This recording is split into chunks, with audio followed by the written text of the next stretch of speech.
date, November 9th. All right, so I'm going to get started. So hello, my name is Autumn Brown, and I'm a researcher with Oklahoma State's Oklahoma Oral History Research Program. For our Activism and Education in the Civil Rights Movement Oral History Project, today, November 9th, 2020, I am meeting with Nancy L. Davis to discuss her experiences with school desegregation in Oklahoma City. So thanks so much, Ms. Davis, for talking with me today. So let's just begin by telling me a little bit about yourself. Where were you born? Like, tell me about your family. What was it like for you growing up? Can I just make a qualifier on your kind of your introduction? Yeah. Because you said you're going to talk to me about my civil rights experience. Are you going to talk to me? Because I have my own, but are you going to talk to me about mine or my mother's? So I'm going to talk to you about both. Let me give you a little bit of a heads up. I'm doing like a large overarching oral history project about school desegregation in Oklahoma City, highlighting kind of like Douglas High School and stuff like that. But I'm also doing my dissertation on Black women teacher activists. So there's a little bit of overlapping work because when we talk about school desegregation, a lot of folks can talk about having like Clara Luper or Nancy Davis as teachers at Dungy or before desegregation.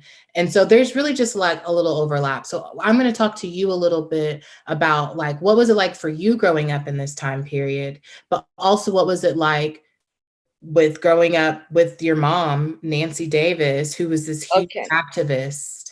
Okay. And another request I have, when you refer to my mom, she liked to be called Nancy Randolph. She always Nancy Randolph Davis. Okay. I normally do say Nancy Randolph Davis, but I feel like when I'm like Ada Lois Scipio Fisher, Nancy Randolph Davis, and Clara Luper, everyone's just like, who? So I try to like reduce it down, but I definitely do like Nancy Randolph Davis and like Ada Lois Scipio Fisher, like using their whole names. But like I found myself just saying like Ada Fisher, just because it's such a mouthful and people are always like, okay.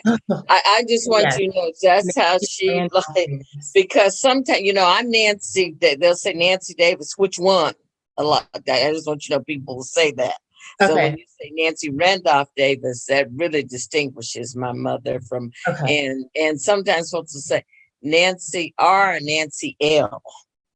Really? Okay. Nancy L and Nancy R. Okay. She loved Nancy Rand. She loved her maiden name, even before women were using their maiden name.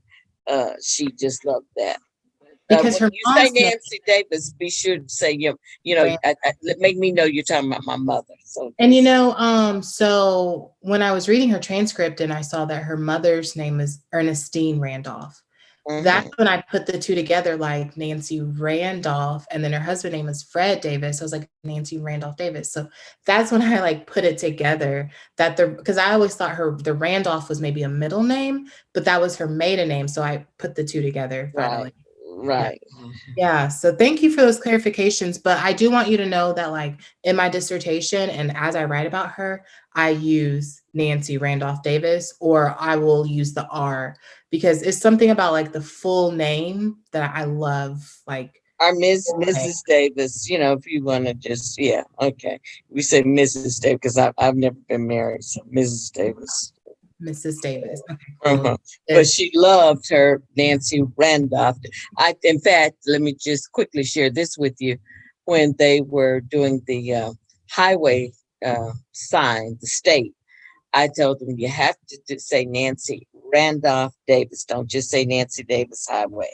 So the highway says Nancy Randolph Davis. It's the Nancy Randolph Davis Memorial Highway, right? Yes. Stillwater. I see that all the time. That was really cool. So what was it like growing up with, Nancy Randolph Davis as your mom? Like, did you even, when did you put it together that she was the Nancy R. Davis that desegregated OSU? Like, what was that like growing up?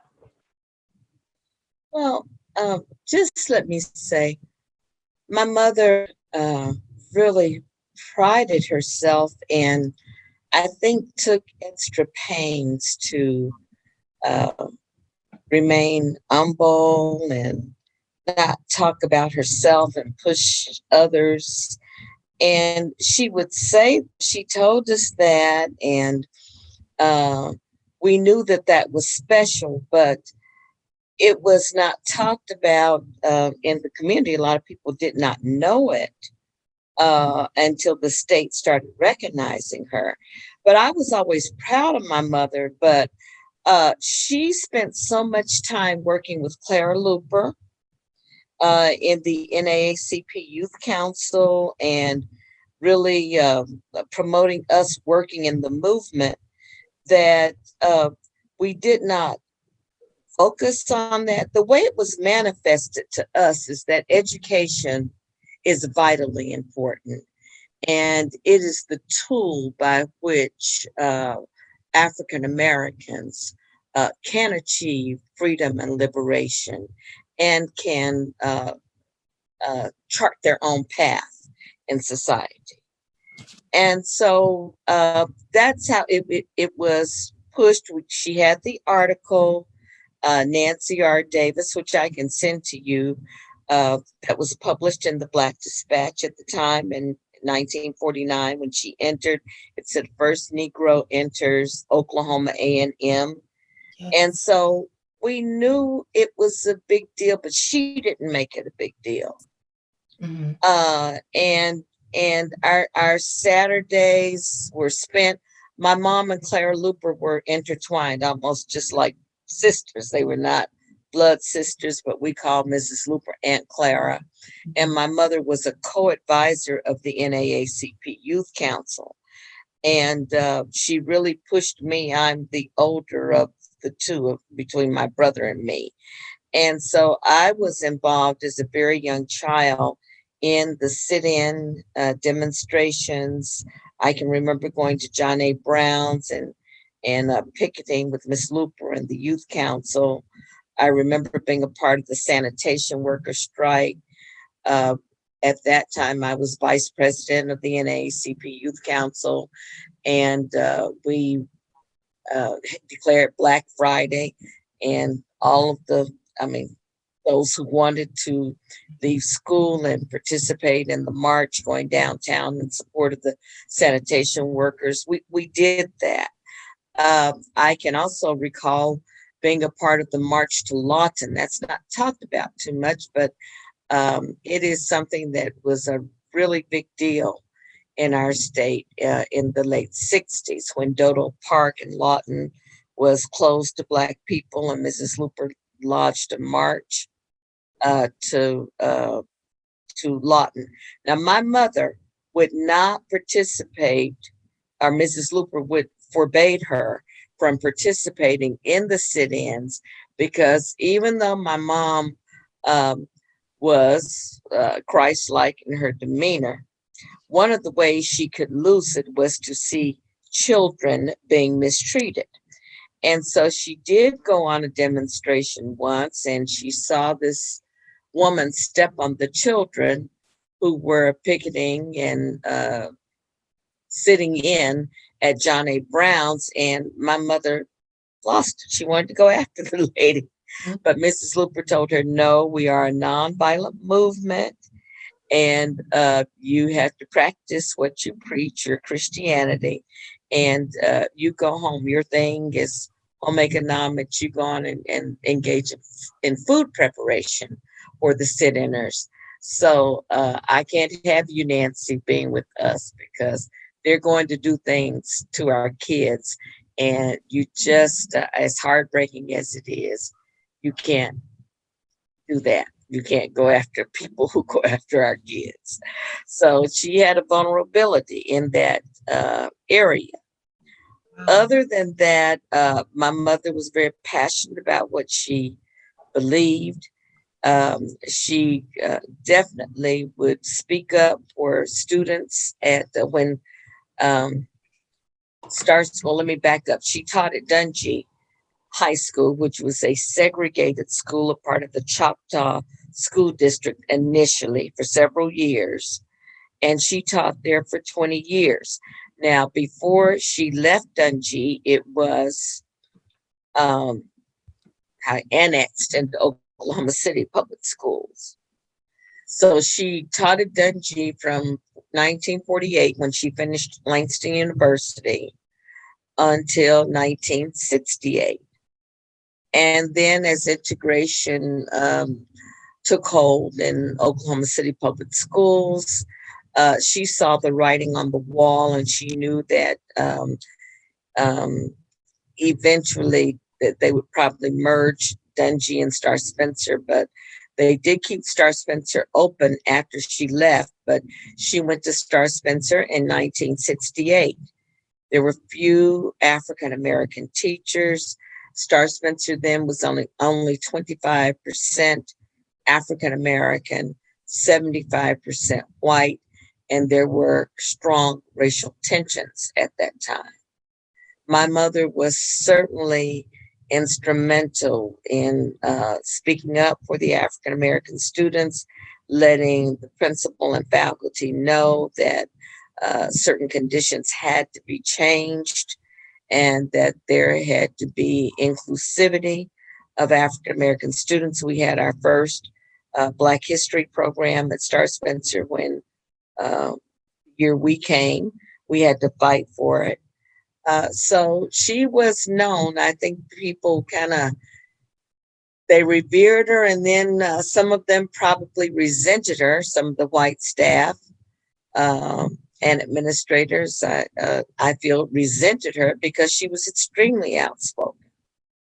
And then when it was known that she worked with Clara Luper in the movement, and let me just go back to that. Every Monday night as a child, we had NAACP Youth Council meetings, and the adults involved, as I said, there was my mother, there was Mrs. Letty Ruth Hunter, a teacher at Douglas. There were many more who worked with the young people who helped develop leadership skills, speaking skills, knowing how to present, knowing how to just life skills that would help them later on. So she worked in tandem with Mrs. Luper in helping to develop young people for life and to help with their educational skills. They had educational programs going on at Freedom Center in the summers. We also, my mother would accompany Mrs. Luper, and she was one of the co-sponsors who took kids every summer to an NAACP Youth Council convention. I'm sorry, not Youth Council, an NAACP National Convention. We would go to Washington, D.C., all over the country, New Orleans, just various places where they had the convention, and to regional conventions in the spring and then national conventions in the summer. This was vitally important. It had a profound impact on my brother and me and so many others, because we were able to see prominent African Americans who were on the front lines in the movement, such as, we don't hear his name much, Roy Wilkins, who was executive director of the NAACP, who stood on the front lines. We were children and we were very young, but I can recall we had a song in honor of Medgar Evers, who was the field secretary killed in his driveway in 1963, a few months before President Kennedy was killed and a few months before the March on Washington. We had a song in NAACP. I won't sing it because you would probably be reviled by my singing, but the Medgar Evers, "We Love You." We don't hear his name much. We hear Martin Luther King, but he was really one of the first martyrs for the movement. So we were totally entrenched in the civil rights movement, school desegregation. I can recall going to the city council meetings with Mrs. Luper, NAACP Youth Council, and E. Melvin Porter, who was the state senator, long-term state senator. And we just advocated just all around for the rights of African Americans in this state and this nation. Another experience that I had, I was 8 years old when and I believe the youngest in my delegation, when Mrs. Luper took 2 busloads of Oklahomans to the March on Washington, where Martin Luther King delivered that I Have a Dream speech. And I would share with my students. I had pictures on my wall when I taught of the March on Washington, and pictures that showed how we as African Americans had gone from slavery to the colored schools, advocating the right to vote, the March on Washington. And I show my students where I was an 8-year-old child among that 250,000 crowd of people, of Blacks and whites, that heard Martin Luther King give that I Have a Dream speech. Now, also the actual organizer, one of the principal organizers of that, was A. Philip Randolph, who organized the first labor union for African Americans, the sleeping car porters, Black men on the train. And A. Philip Randolph, we found out later, was a cousin of my grandfather's, Ed Napoleon Randolph.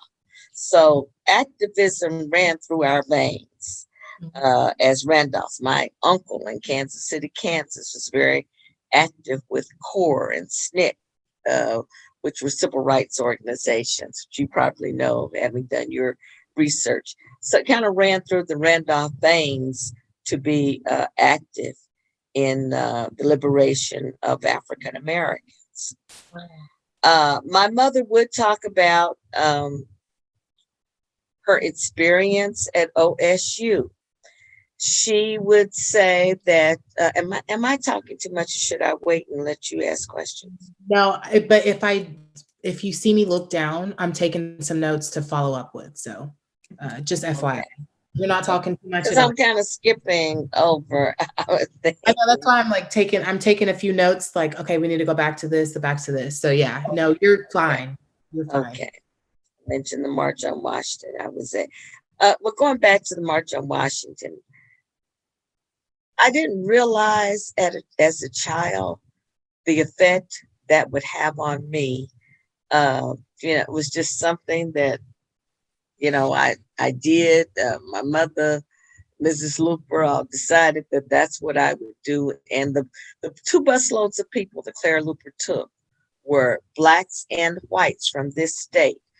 Several representatives from the Catholic Church who went to that day. And as I get older, I still have kind of the strong emotions when I think about that. And I think about the profundity of that whole experience of really being a part of the movement and what our people went through, and people being killed at that time, because within a month, less than a month after the March on Washington, the 4 little Black girls at 16th Avenue Baptist Church in Birmingham, Alabama, were killed. And those young ladies were about my age. So when I heard that they were killed, that made me apprehensive about going to church, because I thought that perhaps my church would be bombed. But I don't think other children who were not involved had that sensitivity, because they were not as close to the movement and as involved as a young child. Now, I might say some of my mother's friends criticized her for letting me picket at such a young age, go to DC at such a young age without her. But Mrs. Luper told her, Nancy, trust me with your baby. I'm going to take care of her. And something else that really touches me is that I guess my mother had threatened Mrs. Luper to take care of me among all those adults and all those people. that I recall as we were going toward the reflecting pool. I don't know if you've been to DC and going toward the Lincoln Monument where King gave the I Have a Dream speech, and John Lewis and all those people. But all of a sudden, and these little things can mean so much to a child. And it means a great deal to me as an adult. But among all those people, we probably took about 80 or so people. I recall walking toward the reflecting pool, and all at once, Mrs. Luper looked back and said, "Where's Nancy Lynn?" That's what family and friends call me, Nancy Lynn. And I raised my hand and said, "Here I am." And just to think of her compassion and what she, just what she did for me, it's just so touchy. Yeah. And what she did, and we were the first. Sorry. No, you're fine. We were the first youth council before I was able to participate in the movement to stage a sit-in. Now, the history books often say that Greensboro, North Carolina was first, but actually we were first in Oklahoma City. But the news media, I think I mentioned this to you, would primarily cover events east of the Mississippi, and a lot of events west of the Mississippi were not covered. So we didn't always get the credit for it nationally. But I can tell you that when we went to national conventions, they would give out awards every year at the Fighting Fund for Freedom dinner. And Oklahoma City, for many, many years, under the guidance of Clara Luper, got the #1 NAACP Youth Council. And she had a Freedom Center, home of the prize-winning NAACP Youth Council. So, she just did phenomenal things. And she did, as I said, she had supporters like my mother and Mrs. Hunter, Doc Williams, and Rosetta Coleman, Mary Polk, Ruth Tolliver. There are just many unsung heroes that Father McDole, Mary Hager, these were whites who worked with us in the movement. She believed in blacks and whites working together for the benefit of, in the civil rights movement. But there were many incidents. I can recall too in Mississippi. We went to a convention in Jackson, Mississippi, and we had just won an award, and some of the white workers were, I guess, looking, and they threw white rats on us, and it was on our banquet table. We were frightened that the rats were thrown on us and on our table. So yes, we have seen some things. We've experienced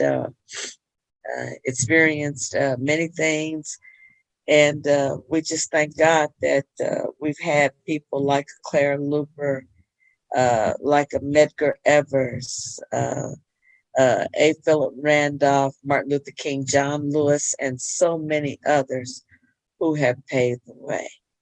And Nancy Randolph Davis, Ada Lloyd Scipio Fisher, G.W. McLaurin is someone we don't hear much about, but he also paved the way at OU. Ada Lloyd Scipio paved the way for the law school, but G.W. McLaurin was the first to enter the School of Education, and he filed the Supreme Court case because he was isolated. And I need to make a distinction too between my mother's situation at Oklahoma A&M, now OSU, and OU. My mother did not have to file suit like Ada Lloyd Scipio Fisher and J.W. McLaurin. And as you know, their cases went to the Supreme Court. What I feel is OSU probably saw what was happening. Oklahoma A&M saw what was happening nationwide. There was another case, a sweat case out of Texas, and did not want to get involved in costly litigation. So, excuse me a moment. Okay, I'm back. And this is going back to my mother in 49. Let's go talk about her entry. Now, she obtained her Bachelor of Science degree in home economics from Oklahoma A&M in 1952. Ada Lois, all of them, Ada Lois Scipio Fisher, G.W. McLaurin, and my mother are graduates of Langston University. They, my mother included, did not forget how Langston University prepared them for what they encountered and how well they prepared them, their professors, and just the education they got at Langston, and got very upset. I can tell you my mother got very upset when people would dare say anything negative about Langston and the education it offered. Because before there were the other institutions that opened up, there was Langston University that prepared hundreds of African Americans to go forward and to do great things in the world and make a mark for not only themselves and others. So she and Ada Lois Scipio Fisher came back to Langston and was a professor at Langston. She taught my brother. I was not a history major, I was not in her class, but then praised Langston, I guess is my point. And Ada Lois and Langston, Scipio Fisher and my mother were at Langston together. Now, I think Ada Lois Scipio Fisher is like 2 years ahead of my mother, but they lived in residence hall. And my mother, after Mrs. Fisher graduated, she did keep up with her. And so when her case came into fruition, she knew what was going on. But the reason my mother went to Oklahoma A&M is, first of all, her father, Ed Napoleon Randolph, who was on the generation removed from slavery. His father had a slave. And he preached education to his children. And he would listen to the Oklahoma A&M reports on the radio, as she was from Oklahoma, so that's the family lived, which is next to Tulsa. And she said, my dad told me, and she just adored her father. She adored her mother too, always talking and impart words of wisdom to his children. My grandmother was not much of a talker. But my grandfather told her, she said when she was 16 years old, said, Nancy, I've been following that Oklahoma A&M college, and I sure would like to see you go there one day. It is really developing into a world-renowned university, and Negroes, as we were called then, cannot go there now, but one day it's going to open up, and I sure would like to see you go there. She was the youngest. She was the baby in the family. And so he planted the seed in her, even though we were not admitted. The state's white colleges and universities had not opened up to Black people at that time. That was probably like 1943, 44, something like that he said that, maybe earlier, but in the 40s, early 40s, he imparted that to her, which shows me that he was a visionary in spite of the fact he worked for the railroad, which was a good job for a Black man at that time. But he and my grandmother only had, like most Black people, an 8th grade education. And so, of course, they dreamed a better day for their children. And he planted the seed so that when she finished Langston and she started teaching at Dungey in 1948. And by the way, she met my dad. They started dating. He was vice principal at Dungey. And he had to leave the state of Oklahoma, as Blacks did if they wanted a degree higher than, a bachelor's. If they wanted a master's or beyond, they had to leave and go to some of the neighboring states like Colorado or Illinois or Kansas and get their master's or doctorate degree. So while she was dating my dad, he obtained his master's degree in administration. He had been an English teacher and he had become a vice principal, but he had gotten his master's at Emporia State Teachers College in Emporia, Kansas. So that was, he influenced her as well. Furthermore, OSU had one of the, when I say OSU, I mean Oklahoma A&M at that time, had a top, one of the best home economics programs in the country. So she wanted to go there. So the summer after her first year of teaching, I think I did talk to her about this. I said, Mother, did you go to Stillwater by yourself knowing you, and I would tease you didn't get lynched? Or didn't you think something might happen? Because, that wasn't really open up to Black people. It's still not. Like, it's okay. still. Okay. So what nerve did you have? And I still think about that. I'm like, boy, she had a lot of nerve to go down there and think that she was going to enroll and get in. And I guess it's because she followed what was happening to Ada Lois. Ada Lois had not entered, however. She actually entered Oklahoma A&M before Ada Lois actually entered OU, because there were a lot of wranglings about how they tried to create a school at the Capitol for Ada Lois, law school at Langston and all that. I don't know if you've read about all that, but and so anyway, she knew what was going on. So I guess she very naively thought, well, my dad said he wanted me to go to Oklahoma A&M, and I want to go. I want my master's. So she went twice and was denied. One of the professors told her, oh, no, we just couldn't have you. You won't be accepted. The students won't accept you. It's just, you need to go to one of the surrounding states and not come here. We just don't have Black students here or Negroes here. And anyway, she was not to be deterred. Her godparents from Cushing had friends in Stillwater, Mr. and Mrs. Lee A. Ward. Mr. Ward was principal of the Black school in Stillwater. And so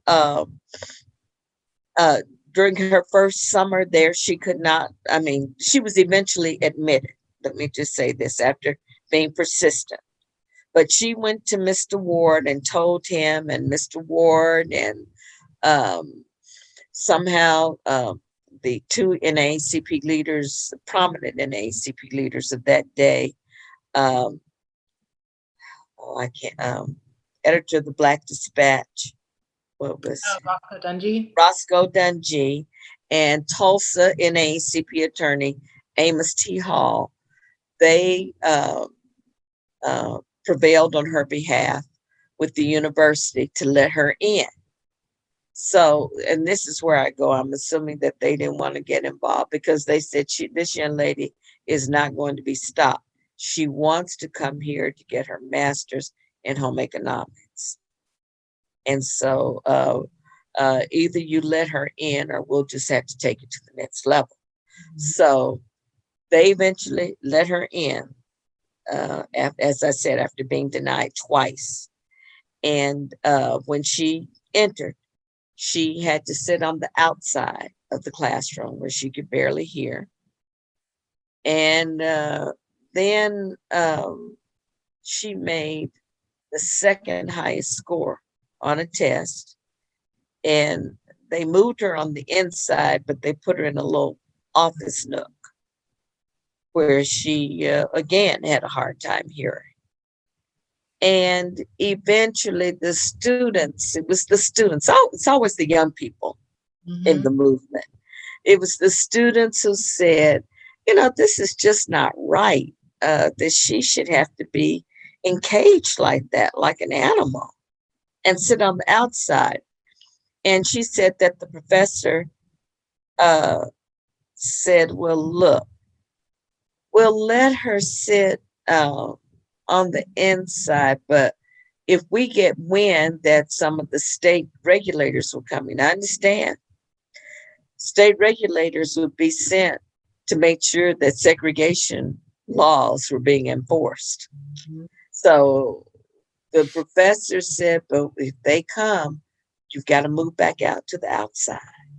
So she kind of played that song and dance of moving to the outside when they got word that, you know, oh, the regulators are here. But what she said is that the students were so wonderful to her that they would take her home sometimes on the weekends to Sepulpa. Now, during the summer, she lived with the Ward family. So I said, of course, she couldn't live on campus. But they would volunteer and take her home. And they really befriended her. Wow. And many of them were friends with her for many years after that. So she had high praise for the students at that time. But the system of segregation in this state and everywhere was so demeaning and so debilitating, and really tried to instill second-class citizenship in African Americans. But luckily, people like my mom and Ada Lois and G.W. McLaurin were not to be deterred. And she ended up going for 3 or 4 summers and graduated with her master's. She was not the first to graduate from OSU. In the meantime, after she was admitted, then others were admitted, mainly into the master's program. Like there was M.B. Tolson and some others who came into the master's program afterwards. But she was the first African-American enrollee, the first admitted. Enroll. Okay, and be admitted to. Okay.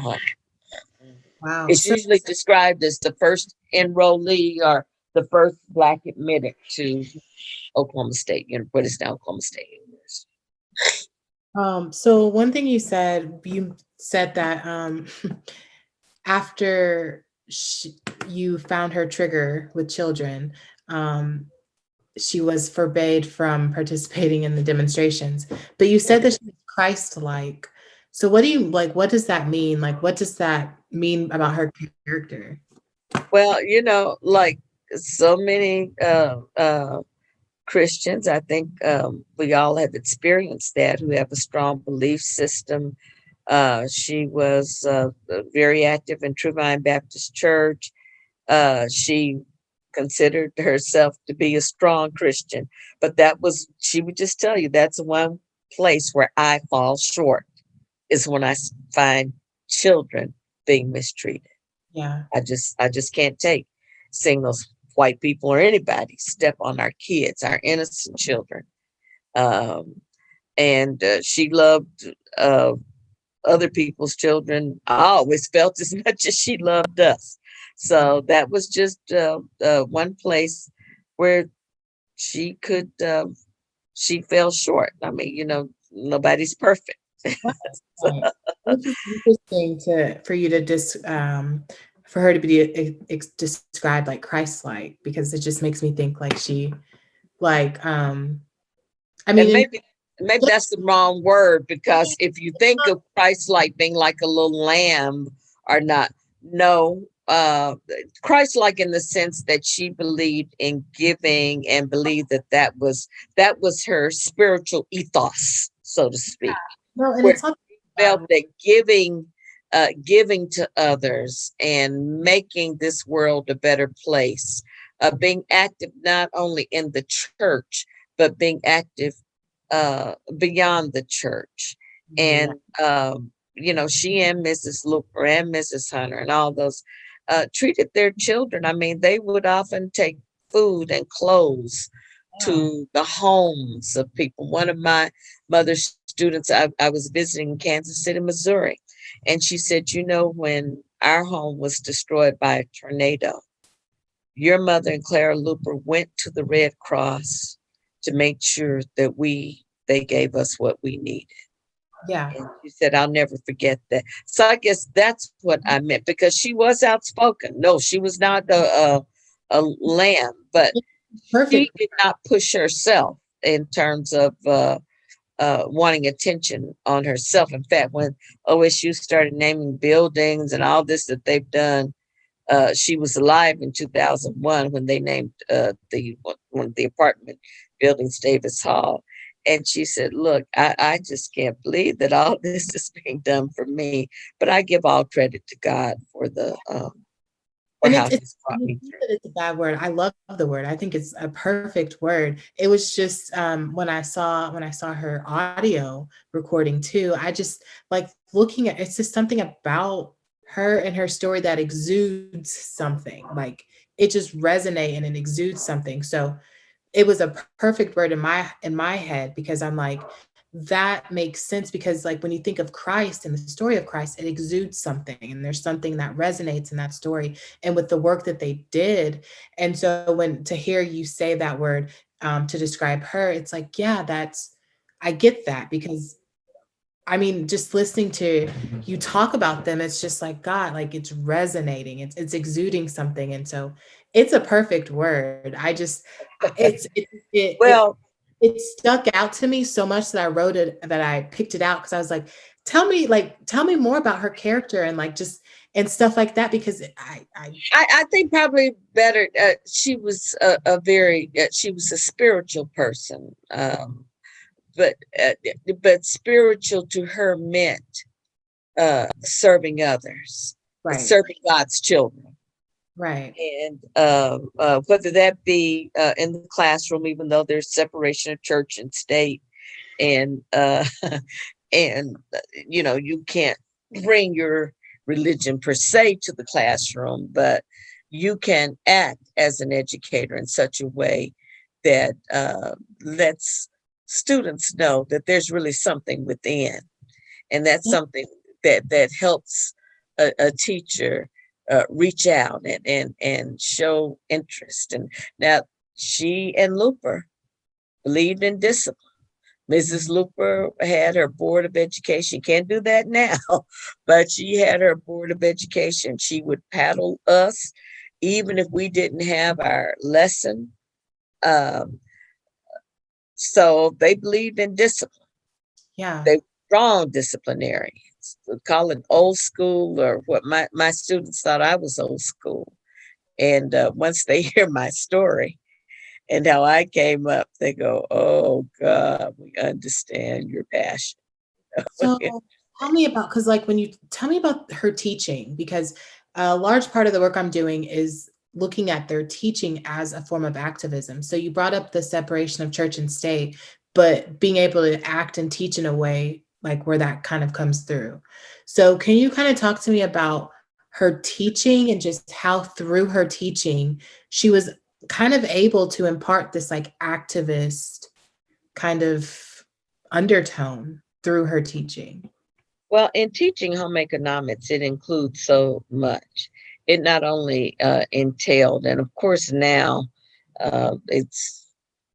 I know it's expanded to include so many things. They don't even call it home economics anymore. But back in the day, it included the sewing, the cooking, the family relation. She had a family relations class. And then toward the end of her, I would say the last maybe 10 years, she was a child care instructor. Now, she taught the subject matter, but in teaching the subject matter, she also taught young women how to present themselves, how to sit, how to stand, how to speak. I had one young lady, Dr. Mary Fugit, not Mary, Dr. I can't think of her last name, Betty Fugit, whose father died recently. And when she saw me, she said, "Oh, when I think of your mother, I was in her class and she taught me stop saying and this and just simple things she taught us. Sit up in your seat, hold your head up like you're somebody." Again, she taught the cooking and the sewing. By the way, she didn't have much patience with me in the kitchen. She was one of those who was able to teach other kids cooking. I was a better seamstress than I was with cooking, but she was very much into teaching kids morals, and sometimes that's a bad word. Oh, you don't teach the morals. How a young lady should act in the presence of a man, keeping her moral standards and not letting her moral standards down, if you know what I mean. She taught family planning because it was most definitely needed in our community as it is now. She would go the extra distance, even when our students graduated. I recall her going to Langston University. She helped get scholarships for kids at Langston and OSU, and she was president for, I know, at least 30 years of the Langston Home Economics Alumni Association. She would go to Langston to visit her students after they graduate, take them food, take them clothes or things that they needed. Also, as a home economics teacher, she was a vocational home economics teacher. Back then, they required the vocational teachers to go in the homes of the students and visit with their families and see how they could work with their families to help the students. So I recall going with her to students' homes when I was growing up and talking with the parents to see if she could help the parents in any way, and letting the parents know if there was a problem with the students. They were required to do it, but I also saw her do it when she wasn't required to do it. She would take kids to NAACP Youth Council meetings. It was perfect with her and Clara working together at Dungy. But on Monday nights, a lot of the Dungy students would go to the city for meetings, and Mother would take them there. Again, raise money for them to go, her home economics students. Some being that you probably have heard of, Joyce Henderson, who's a very prominent administrator. That was one of her girls and mentees that she would take to Bethune-Cookman College in the summer. Joyce Jenkins, who was the Joyce Jenkins Jacobs, who was the first lady for many years. She's now not with us any longer, but the wife of J.L. Jacobs. Dr. Donna Neal Thomas, who was head administrator at Mary Mahoney. Claudette Goss, who was the over English for the state of Oklahoma for many years. Dr. Gloria Pollard, who was also her neighbor. That was one of her girls, and who has written a book about my mother's life. All of these young ladies, and some of them she would take the summers to the National NHA convention. NHA stands for New Homemakers of America. Before there was FHA, well, no, not before there was FHA, before African American young women were allowed to be a part of the white organization, Future Homemakers of America. Black home economics teachers were had to be in New Homemakers of America. And every year at Mary McLeod Bethune's College, Daytona Beach, Florida, in the summers, my mother, along with other home economics teachers, would take their students there to develop home economics skills and leadership skills. So I saw her doing all of this along, as far as taking them to home economics conferences, as well as when they became future home economics, when the Black home economics students were allowed to be in future home economics, FHA, future homemakers of America is what it was called. And the Black schools were closed. She would take her students to the FHA conferences.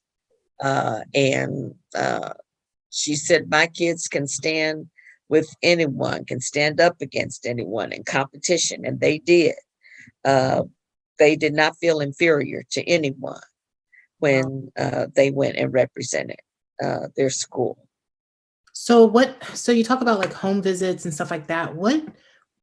How do you think that impacts a child's education? I mean, to know that a teacher can pop up at your house at any moment, to know that, I mean, some of the people I interviewed even talked about like how they had to keep their house clean because if Miss Davis came and their house was dirty or whatever, then they got points taken off. So like, how do you think that impacts someone's education to know that there's someone who's that involved with their life outside of school? I don't think you can put any economic value on it. I'm sure at the time they resented it as any child would. But I think what that does is to, first of all, let kids know what kind of community they came from. Dungy was a very close-knit family community. And when you had teachers like Reverend Willie B. Parker, who was the also the minister and still is, he's pastor emeritus, he's 99, I think going on 100 years old, still alive at St. James Baptist Church. But he also was a teacher at Dungy, a great science teacher, and he taught agriculture. I hear Dr. Donnie Lewis talk about Reverend Parker. When you had people like excellent teachers, I can just name so many. Miss L.A. Joseph, a great English teacher, who you just knew with the passion that they had. And if it took going to the house, they would do that, whatever it took. They would do that. So I would imagine, and what I've heard the students say, many of them would say, oh God, I just hate to see your mother coming, boy, because we knew we were going to have to step up. We knew. But of course, now that they have children, and now that many of them have become educators, they talk about my mom and Miss Luper and Miss Joseph and Miss Combs, and all of them being such great role models.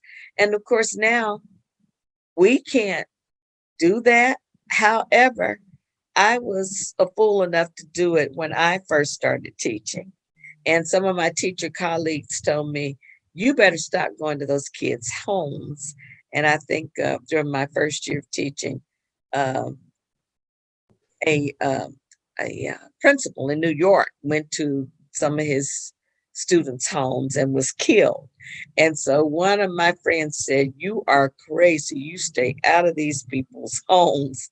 So, but I do have a student when I began teaching at North. I'm just telling you how it affected me too, watching my mother, watching Mrs. Luper give of themselves as they did. it made me feel like, well, and I would tell my students, they thought I was kind of crazy for saying this. I say, I'm not afraid. I kind of talk bigger. My bark was bigger than my bite, but I would say, I will come to your home. You want to bother me? I'll come to your home and talk to your parent. And I did, even when I went to Northeast, I went to one student's home. He's now uh, a vice principal at Star Spencer. His name is Kevin Jones. And he tells people how I came to his home and talked to his grandmother and made sure he stayed on the right track. And so, but he tells it from a perspective that, again, makes me want to tear up. I'm not going to do that anymore.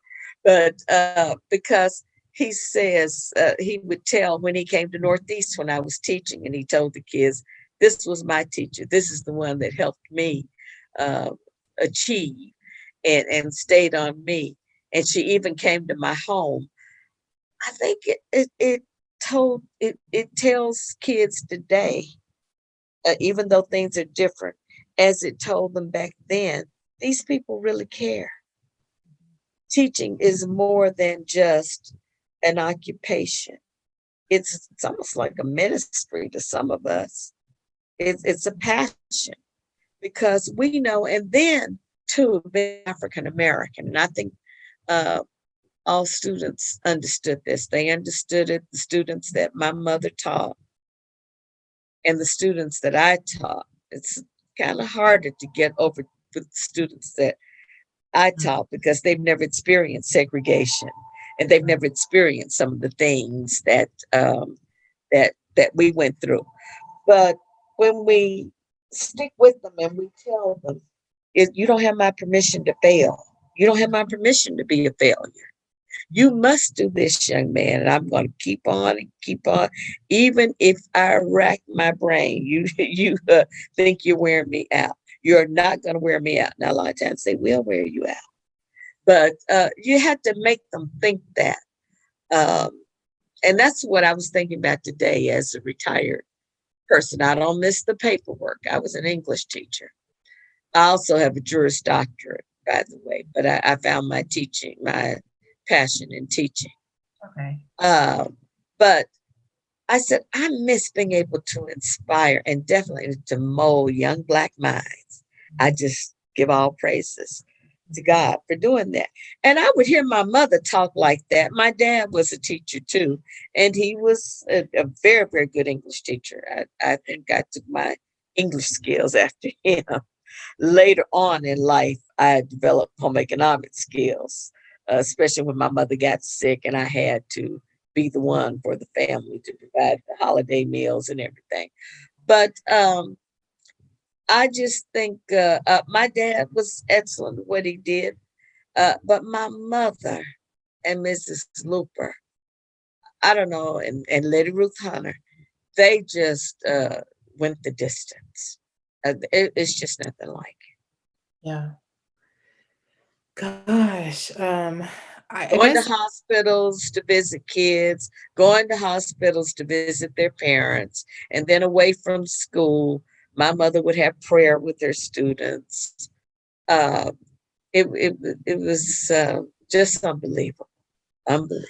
I guess I'm just so fascinated with what they did and what other Black teachers did during that period of time, because I think the narrative around it is often like, Black schools, and I'm not saying they weren't, they are underfunded, they don't have resources, they're, subpar education, but yet there are more doctors and lawyers from that generation of Blacks than there are in this coming generation of Blacks. And so it fascinates me because I'm like, the narrative is always that of like depreciating or like a negative kind of narrative. But I feel like there's something there to be celebrated. Like there was something that was happening despite all of those things that should be celebrated and looked at more broadly than just what was lacking. Like rather than from a deficit mindset, from like we really had something there. What was meant to be a deficit. almost. Yes, well, I think that I don't know if you've read Clifton Tolbert's book, Once Upon a Time When We Were Colored, but I highly recommend that. It is such a wonderful book, and he grew up in Mississippi, and he talked about the colored schools, and he definitely states, no, I'm not saying that we should return to segregation, but Right. we got something in those schools that was so enriching Rich. that many of our kids do not get today. Our teachers, I don't care how poor, would go to my mother's homes. I could see holes in rugs and couches. I mean, the Dungy area continues to be a very economically blighted community. Uh, but still, the children, you would say some of the homes were, multiple children, but maybe only 3 or 4 rooms in the house, not large, but you may do with what you had. But our teachers would correct our grammar, and that's something I did as an English teacher. And even today, when I hear it, I hear news anchors, I hear professional people as well as people who are not well educated speak horribly. And of course, one can argue, although, we're just, all of that emphasis on grammar is not important. Oh, yes, it is. And I will never abandon. In the Black schools, our teachers taught us to speak grammatically correct, to write cohesive essays, to plan your writing, to enhance your vocabulary, not to just use big words, but to use them in context and to read. Uh, I was just floored when I started teaching and I saw the very poor reading skills. But you know what our teachers did? They had us to read aloud and they would correct us if we misread. Nobody could laugh at anyone, but that was a part of the daily regimen. Everyone reading aloud, and if you have trouble reading, many would stay after school, work with the parent, and say, "Look, I need him to practice reading. I need him to practice doing this." But with all the new school stuff, and I know I'm very old school too. I had my kids reading aloud. When we read Shakespeare, the Canterbury Tales, and my kids would ask to read aloud because we would read and synthesize. And they said, oh, we get more out of it that way. And of course, I know the laziness too. They wouldn't want to do it on their own, but that was okay as long as I was getting them to do it and they understood, certain archaic words, and that if they read Shakespeare, 16th century, those are some of the words we see in the Bible because that's when King James ordered the Bible to be written. Right. Wow. Okay. And so, those were just things that they did. Some of those basic things that I know work today. Um, that's good, computers and all of this, and I need to be more computer literate. But some of those basic things will never die. Right. Yeah. So much. Wow.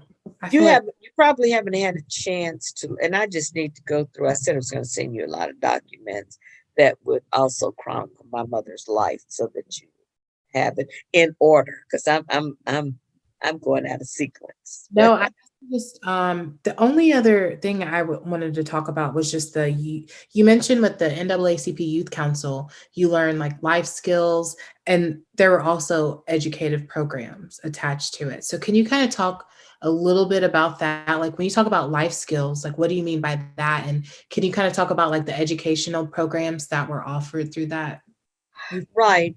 In the summers, I recall that in some years, not every summer, but there were grants that Mrs. Luper was able to get. And there were some teachers who taught, I recall, music. I remember Dr. Donald Edwards.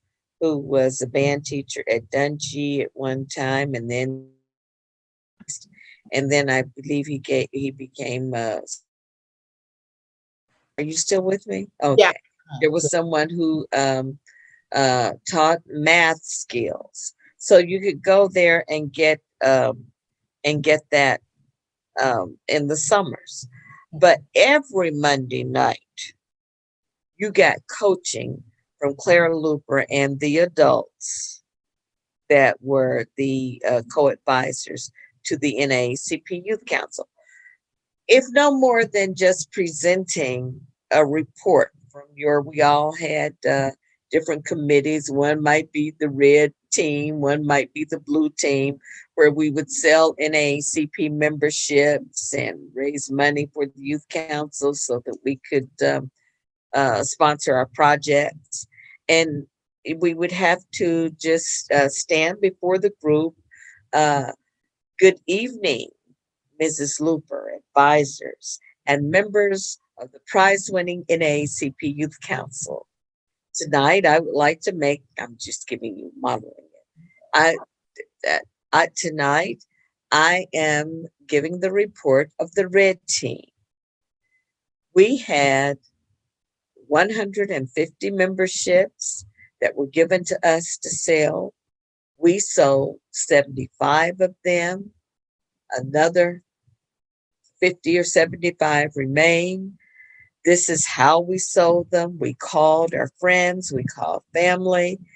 We walked in the neighborhood from door to door. And we are going to beat the blue team next Monday. And we're going to make sure that we meet our goal of selling all 150. Everybody would clap. Everybody would clap. If you said, if you spoke incorrectly, if you did not stand poised, head up, you had to do your report again. So that just those little things. Right. We would have to often write something to Mrs. Luper, write your report out, write it formally, or write a speech out. Mrs. Luper, I can remember, helped me with many speeches when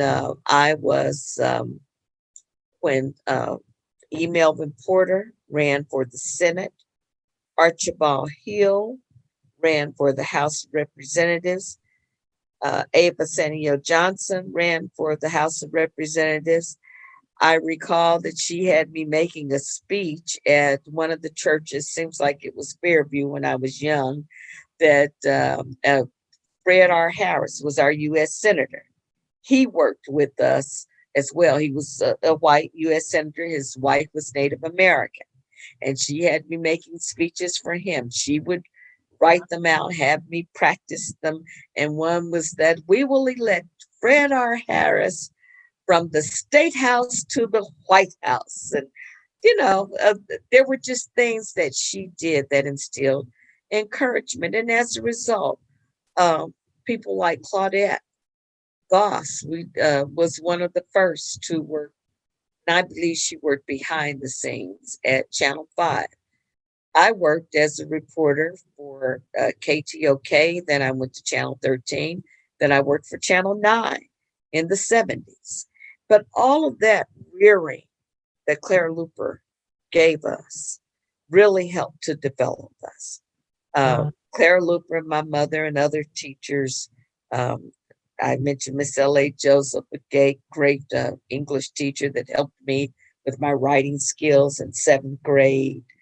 Again, these people are no longer with us. The only one we have with us is Reverend Willie B. Parker. But they were a blessing. And I hear my friends talking about the same people at the Moon and Kennedy and Douglas, people like Ruth Allen, lived to be 100 or so years old. And I recall hearing C.D. Morgan talk about if he had one eraser on his paper, that she would make him write the whole thing over. And that has helped him in his business to strive for perfection. He has a printing business, Diamond Publishing.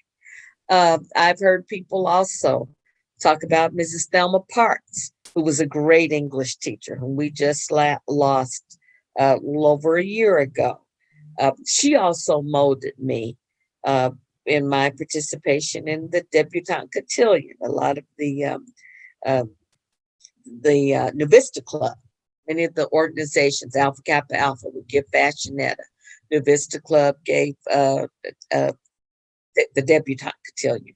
The Deltas had the Jabberwock. But all of these things and all of these people in our lives really helped to shape us. They loved us.